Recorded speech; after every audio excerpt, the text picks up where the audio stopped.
మహాగణపతిం మనస స్మరామి మహాగణపతిం మనస స్మరామి.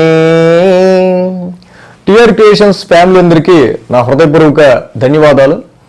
ఈ మార్చి 30వ తారీఖు నుంచి మనం తెలుగు నూతన సంవత్సరాది ఉగాది విశ్వావసు నామ సంవత్సరంలోకి అడుగుపెట్టబోతూ ఉన్నాం. ఈ శ్రీ విశ్వావసు నామ సంవత్సరం జాతక ఫలితాలు, అలాగే ఇక్కడ మనకి విశ్వవ్యాప్తంగా ప్రత్యేకించి ప్రతి రాశి వారికి సంబంధించి ఎలా ఉండబోతున్నాయి ఏంటి అనేది మనం తెలుసుకుందాం. ఈ విశ్వావసు నామ సంవత్సరం ఎలా ఉండబోతుంది అనేది కూడా చాలామంది అనుకుంటూ ఉండొచ్చు. ఆల్రెడీ 2020లో వికారి నామ సంవత్సరం, అంటే ప్రతి సంవత్సరం పేరుకు తగ్గట్టే మనకి జరుగుతూ వచ్చింది. నిజంగా నమ్మశక్యంగా ఉంది. ఎంత ఆస్ట్రాలజీ మీద నమ్మకం పెరుగుతుందంటే, వికారి 2020వ సంవత్సరం మనకు ఆ మహమ్మారి తెచ్చిన సంవత్సరం వికారి నిజంగా వికారంగానే ఉంది. ఆ తర్వాత 2021 ఇక అటు ఇటు ఎదుగు బొదుగు లేక ఇక్కడ మనకి వికారి తర్వాత శార్వరి నామ సంవత్సరం 2021. శార్వరి అంటేనే చీకటి, అది కూడా చీకటే మిగిల్చింది. తర్వాత ప్లవనామ సంవత్సరం ఇంకా 2022. ప్లవము అంటేనే కోతి, అంటే అటు ఇటుగా కొంచెం ముందంజ కొంచెం వెనకంజ అప్పుడప్పుడే కోలుకుంటూ. ఆ తర్వాత 23, 24 మనం చూస్తే ఇక్కడ 22, 23 చూస్తే శుభకృతు శోభకృతు. శుభకృతు శోభకృతు కొద్దో గొప్ప మనం నెమ్మదిగా కోలుకుంటూ ఈ 2 సంవత్సరాల్లో 22, 23 సంవత్సరాల్లో ఆ శోభకృతి కూడా శోభాయమానంగా ఉంటుందని చెప్పుకున్నాం. అలాగే శ్రీరాములు వారి ప్రాణప్రతిష్ఠ జరగడం శోభాయమానంగా చక్కగా ఆ సంవత్సరం కూడా చాలా వరకు కూడా ఆ పేరుకు తగ్గట్టు శోభకృతి నామ సంవత్సరం పేరుకు తగ్గట్టు జరిగింది. అలాగే ఇప్పుడు గతించిన సంవత్సరం అయిపోయిన సంవత్సరం 2024 క్రోధినామ సంవత్సరం ఇప్పుడు మనకు అయిపోతూ ఉన్నది. చూసాం ఎంత క్రోధమో.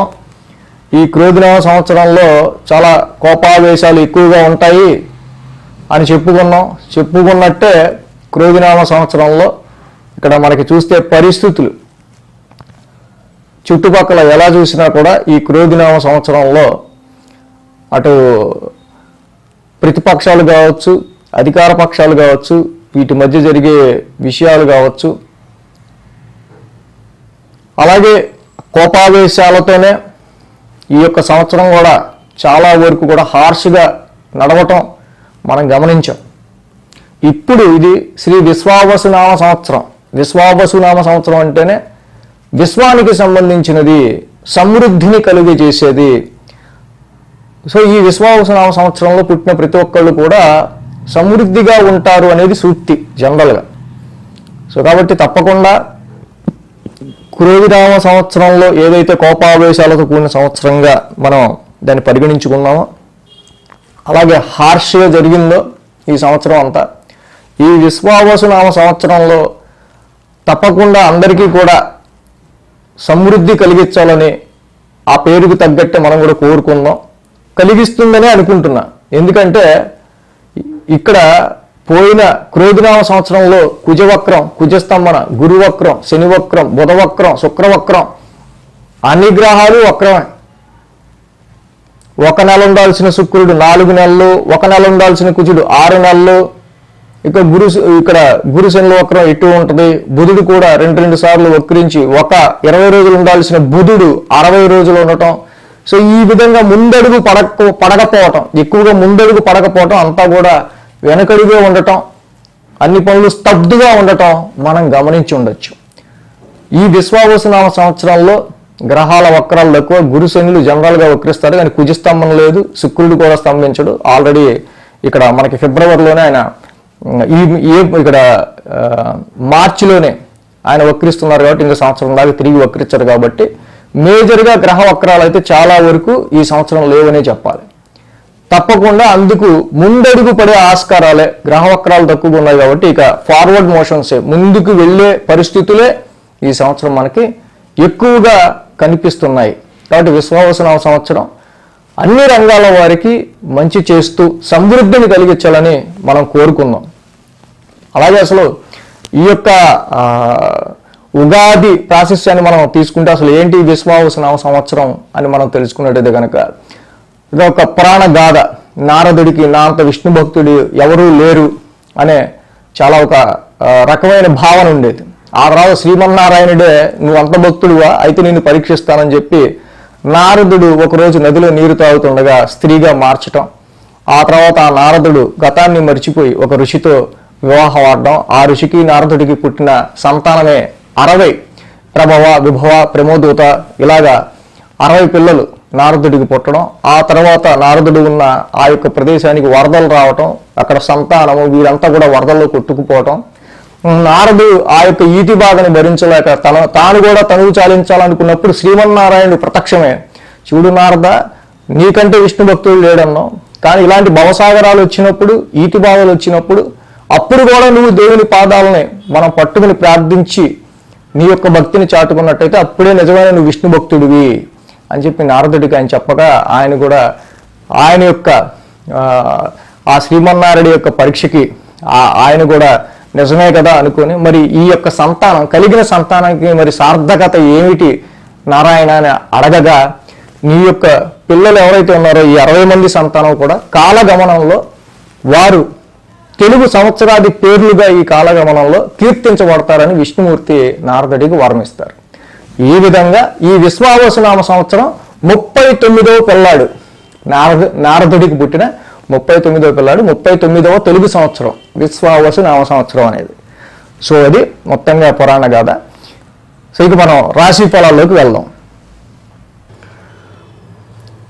మకర రాశి వారికి సంబంధించి ఇక విశ్వావసునామ సంవత్సర ఫలితాలు ఏ విధంగా ఉండబోతున్నాయి ఈ రాశి వారికి చూద్దాం.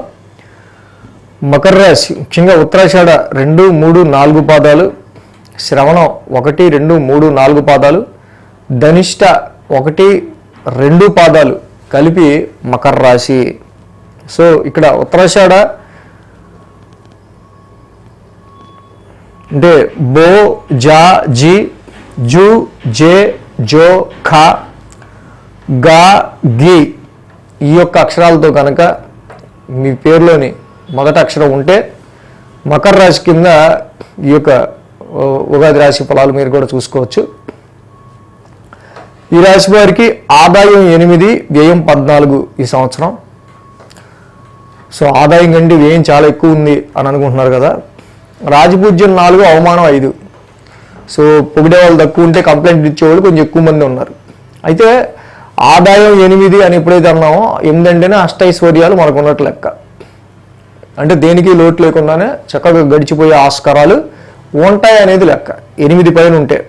సో మిగతాదంతా సో మనం ఎంత కావాలో అంతగా మనం చక్కగా జీవితానికి సరిపడా మనకి దక్కుతూ ఉంటుంది. అంతకి మించి ఈఎంఐలను అవనో ఇవనో పెట్టుకుని ఎక్స్ట్రా ఖర్చులు ఏమైనా ఉంటే కనుక సంవత్సరంలో పిల్లల ఎడ్యుకేషన్ ఎక్కువ ఖర్చులు మనకు వస్తూ ఉంటాయి. సో అది ఎందుకో కూడా చూద్దాం, ఖర్చు ఎందుకు పెరుగుతుందో. ఈ రాశి వారికి గురుడు మే 15వ తారీఖు అక్కడ మే 15 నుంచి కూడా 6వ స్థానంలో మిథున రాశిలో ఆయన సువర్ణమూర్తిగా ఉన్నారు. అసలు యాక్చువల్గా 6వ స్థానంలో గురుని యొక్క సంచారం జనరల్గా ప్రాబ్లమ్స్ అనేవి రావాలని ఎవడు కోరుకుంటాడు.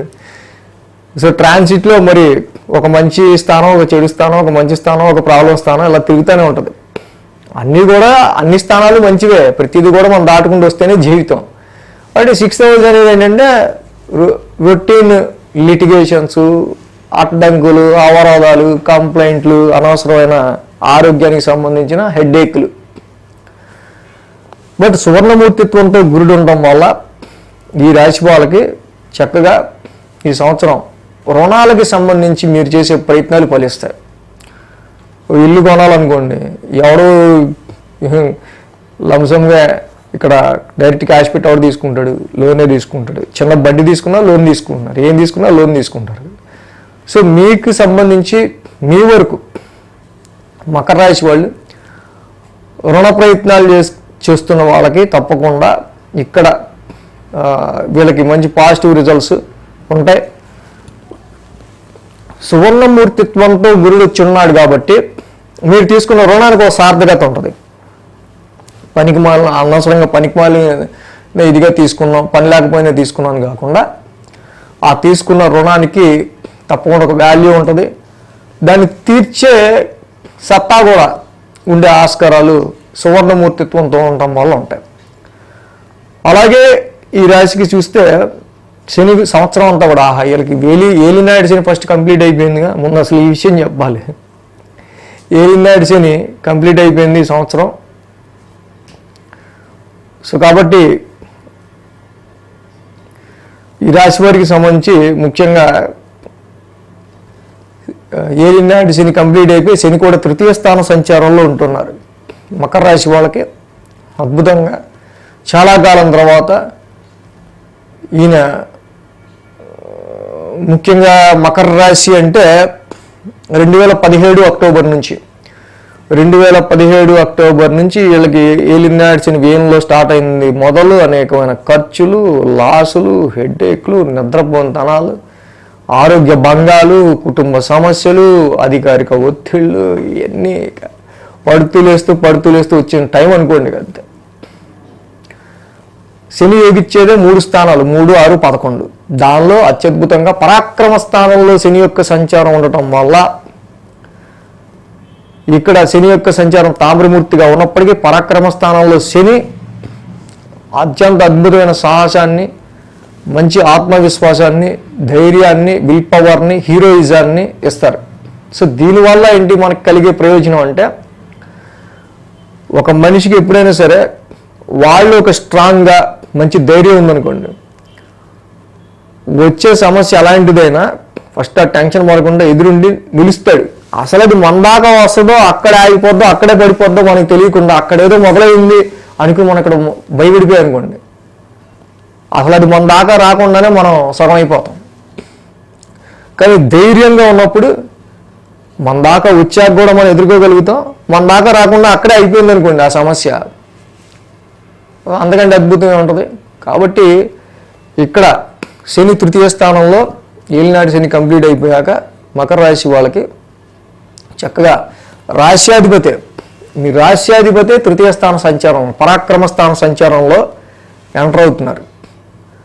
సో పరాక్రమ స్థానం అంటేనే హౌస్ ఆఫ్ వెలోర్, మీ యొక్క ధైర్యం. రాశ్యాధిపతి తృతీయ స్థాన సంచారంలో ఉండటం వల్ల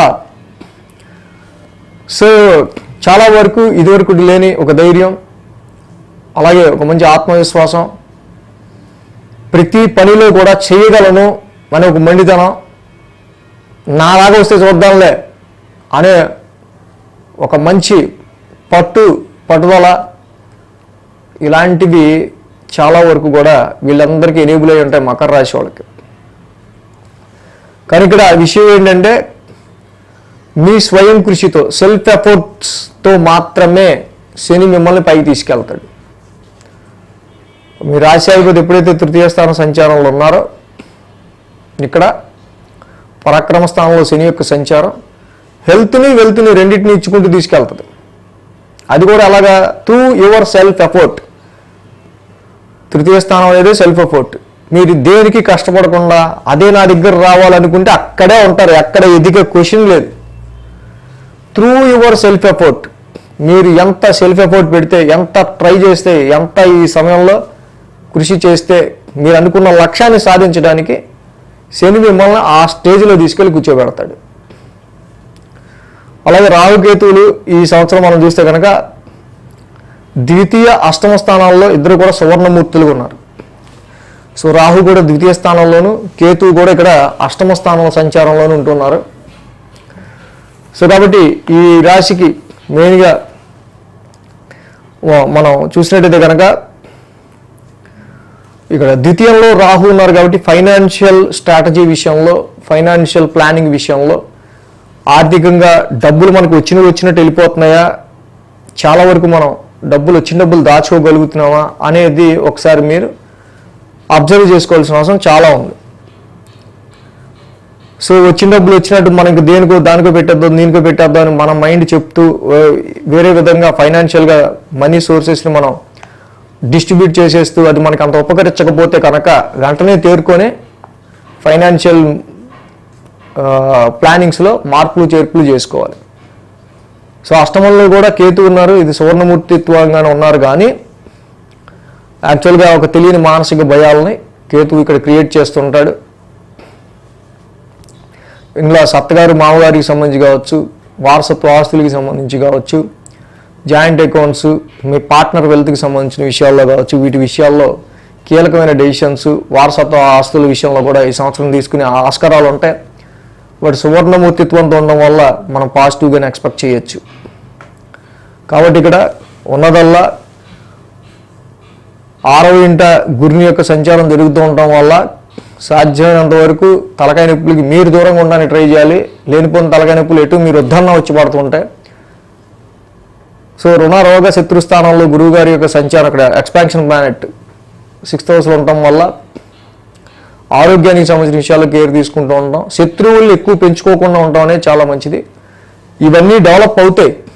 మనం ఆపినా ఆగేవేం కాదు. బట్ పాజిటివ్ రిజల్ట్స్ ఉండటం కోసం మెయిన్గా ఇక్కడ గురుడు లాంటి ప్లానెట్ 6th హౌస్లో ఉన్నప్పుడు శత్రువులకు కూడా త్రూ హిస్ ఇంటెలిజెన్స్, అతని యొక్క జ్ఞానంతోనే శత్రువుల్ని మార్చాలనుకుంటాడు. మాటలతోనే శత్రువుల్ని దారిలో తెచ్చుకోవాలి తన మంచితనంతోనే. ఎందుకంటే గురుడు ఇక్కడ ఆయన చాలా వరకు కూడా సాత్వికుడు, సత్వగుణం కలిగిన వాడు. మంచి మాటలతోనే మీ శత్రువులను దారికి తెచ్చుకుంటూ ఉంటారు. కాబట్టి టైం పట్టుద్ది. మంచి మాటలతో ఎవడంటాడు చెప్పండి కదా. సో కాబట్టి ఈ విధంగా ఇక్కడ 6th గురుడు కానీ, రాహు, కేతువు, శని కూడా 3వ స్థాన సంచారంలో అమితమైన ధైర్యాన్ని మీకు ఇస్తూ మీరు ఏ పనైనా చేయగలిగిన సత్తా ధైర్యాన్ని ఈ సంవత్సరం మీకు ఇస్తూ ఉన్నాడు. సో అలాగే ఈ రాశి వారికి సంబంధించి అంటే ముఖ్యంగా ఉత్తరాషాఢ మనం చూసినట్టయితే కనుక ఉత్తరాషాఢ నక్షత్రం వారికి